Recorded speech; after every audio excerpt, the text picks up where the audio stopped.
Welcome to my channel, Health Touch Highlights. আজ আমরা দুই ধরনের দইয়ের গল্প আর তাদের পরিচয় জানব। যুগ যুগ ধরে দই নানান রূপে আমাদের খাবারের টেবিলে জায়গা করে নিয়েছে।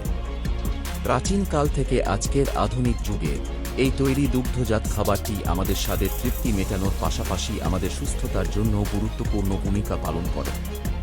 কিন্তু বিশাল দইয়ের জগতে দুটি প্রধান ভাগ দেখা যায়, মিষ্টি দই এবং টক দই। দুটি ব্যাকটেরিয়ার মাধ্যমে দুধ থেকে তৈরি হলেও স্বাদ, গঠন এমনকি আমাদের স্বাস্থ্যের উপর প্রভাবের দিক থেকে এদের মধ্যে পার্থক্য রয়েছে।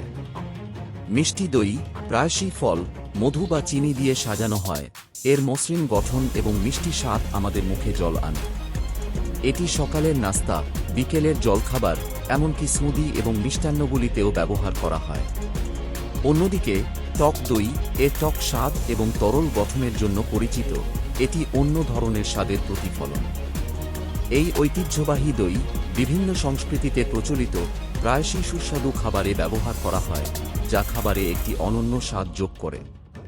এই ভিডিওতে আমরা মিষ্টি দই এবং টক দইয়ের মজার জগৎ অন্বেষণ, তাদের পুষ্টির তুলনা, তাদের স্বাস্থ্য উপকারিতা বিশ্লেষণ এবং তাদের রান্নার বৈচিত্র্য উদযাপন করব।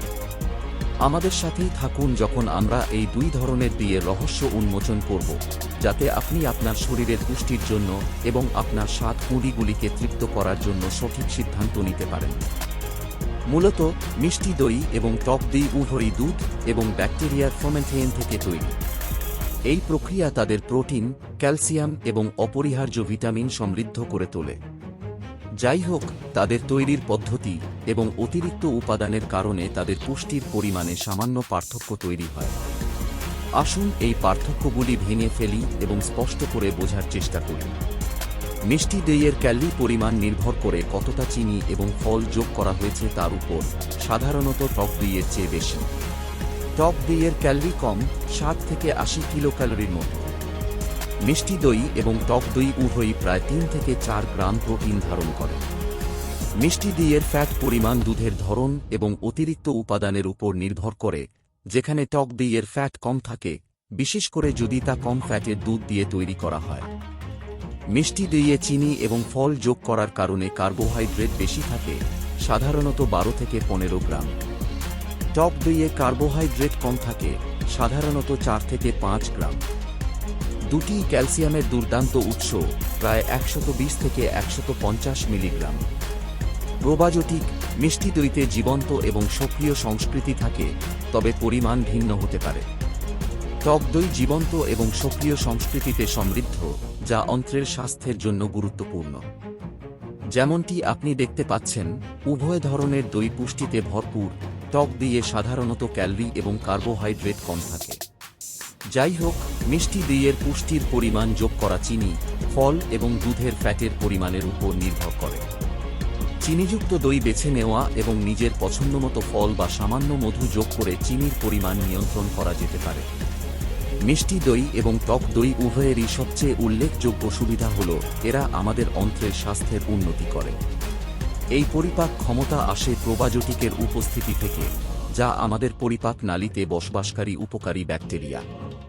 এই ক্ষুদ্র জিনিসগুলি খাবার ভেঙে ফেলা, পুষ্টি শোষণ এবং ক্ষতিকারক ব্যাকটেরিয়া নিয়ন্ত্রণে গুরুত্বপূর্ণ ভূমিকা পালন করে। মিষ্টি দই এবং টক দই উভয়ই আমাদের দেহে প্রোবায়োটিকের পরিমাণ বৃদ্ধি করে, যা একটি সুষম অন্ত্রের মাইক্রোবায়োম তৈরিতে সাহায্য করে। এর ফলে পরিপাকের উন্নতি, পেট ফাঁপা কমে যাওয়া এবং এমনকি ইরিটেবল বাওয়েল সিনড্রোম বা আইবিএসের মতো পরিপাকজনিত সমস্যা থেকেও মুক্তি মিলতে পারে। দুটিতেই প্রোবায়োটিকের স্ট্রেন ভিন্ন হতে পারে, তবে উভয়ই একটি সুস্থ এবং সুখী অন্ত্রের জন্য কাজ করে। চতুর্থ অংশ, রক্তে শর্করা এবং ওজন ভারসাম্য রক্ষা। যখন রক্তে শর্করার মাত্রা নিয়ন্ত্রণ এবং সুস্থ ওজন বজায় রাখার বিষয়টি আসে, তখন মিষ্টি দই এবং টক দইয়ের মধ্যে পছন্দ করার সময় সতর্কতা অবলম্বন করা উচিত। বাজারে পাওয়া অনেক মিষ্টি দইয়ে চিনির পরিমাণ বেশি থাকে, যা রক্তে শর্করার মাত্রা দ্রুত বৃদ্ধি করতে পারে, যা সময়ের সাথে সাথে ওজন বৃদ্ধি এবং ইনসুলিন প্রতিরোধের কারণ হতে পারে। অন্যদিকে টক দই এর কম চিনি এবং টক স্বাদের কারণে, যা প্রায়শই মিষ্টি খাওয়ার ইচ্ছা পূরণ করে, রক্তে শর্করার নিয়ন্ত্রণ এবং ওজন ব্যবস্থাপনার জন্য আরও ভালো বিকল্প। এর টক ভাব রক্তে শর্করার শোষণ ধীর করে দিতে সাহায্য করে, যা রক্তে শর্করার মাত্রা নিয়ন্ত্রণে আরও সহায়তা করে। পঞ্চম অংশ, স্বাদের এক জগৎ, নাস্তার টেবিল থেকে সুস্বাদু খাবার। পুষ্টির পার্থক্য ছাড়াও মিষ্টি দই এবং টক দই উভয়েরই অনন্য স্বাদ রয়েছে, যা বিভিন্ন ধরনের রান্নায় ব্যবহার করা যায়।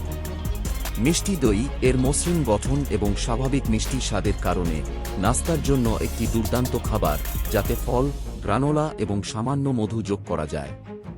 নাস্তা ছাড়াও এটি স্মুদি, ডিপস এবং এমনকি আইসক্রিম তৈরিতেও ব্যবহার করা হয়। অন্যদিকে টক দই এর টক, সতেজ স্বাদের জন্য পরিচিত। এটি সুস্বাদু খাবারে একটি মজাদার স্বাদ যোগ করে প্রায়শই ভাত, সবজি বা ডালের সাথে খাওয়া হয়। এটি পানিতে মিশিয়ে জিরা, ধনে এবং পুদিনা পাতার মতো মশলা দিয়ে একটি সুস্বাদু পানীয় হিসেবেও খাওয়া যেতে পারে। ষষ্ঠ অংশ, যখন আপনার শরীরের বাড়তি যত্নের প্রয়োজন হয়। যদিও মিষ্টি দই এবং টক দই উভয়ই সামগ্রিক সুস্থতার জন্য উপকারী, তবে কিছু স্বাস্থ্যগত অবস্থার জন্য একটি অন্যটির চেয়ে বেশি উপকারী হতে পারে। যাদের ল্যাকটোজ অসহিষ্ণুতা আছে, তাদের জন্য দই সাধারণভাবে দুধের চেয়ে সহজে হজম হয়, কারণ ফার্মেন্টেশনের সময় ল্যাকটোজ ভেঙে যায়। যাই হোক, যাদের আরও গুরুতর অসহিষ্ণুতা রয়েছে তাদের জন্য ল্যাকটেজ এনজাইমযুক্ত দই বেছে নেওয়া উচিত। স্বাস্থ্যগত কিছু সমস্যার ক্ষেত্রে গবেষণায় দেখা গেছে যে দই খাওয়া উচ্চ ক্যালসিয়ামের পরিমাণের কারণে হাড়ের স্বাস্থ্যের উন্নতি করে, ইনসুলিন সংবেদনশীলতা উন্নত করে, টাইপ 2 ডায়াবেটিসের ঝুঁকি হ্রাস করে এবং পটাশিয়াম এবং অন্যান্য রক্তচাপ নিয়ন্ত্রণকারী পুষ্টি সরবরাহ করে রক্তচাপ কমাতে সাহায্য করে। সপ্তম অংশ, দইয়ের রায়, দুটি সংস্কৃতিকে আলিঙ্গন। দইয়ের বিশাল জগতে মিষ্টি দই এবং টক দই দুটি স্বতন্ত্র কিন্তু সমানভাবে মূল্যবান। প্রত্যেকেই অনন্য পুষ্টির সুবিধা, স্বাদ এবং রান্নার সম্ভাবনা প্রদান করে। আপনার খাদ্যতালিকায় উভয়ই অন্তর্ভুক্ত করা পুষ্টি এবং রান্নার অভিজ্ঞতার জন্য একটি সুষম পদ্ধতি প্রদান করতে পারে। আপনার দিনটি শুরু করুন তাজা ফল এবং সামান্য গ্রানোলা দিয়ে সাজানো একটি বাটি চিনি ছাড়া দই দিয়ে, যা আপনার শরীরকে পুষ্টি যোগাবে এবং আপনার মিষ্টি খাওয়ার ইচ্ছা। সন্ধ্যায় সুস্বাদু ডালের সাথে এক টুকরো টক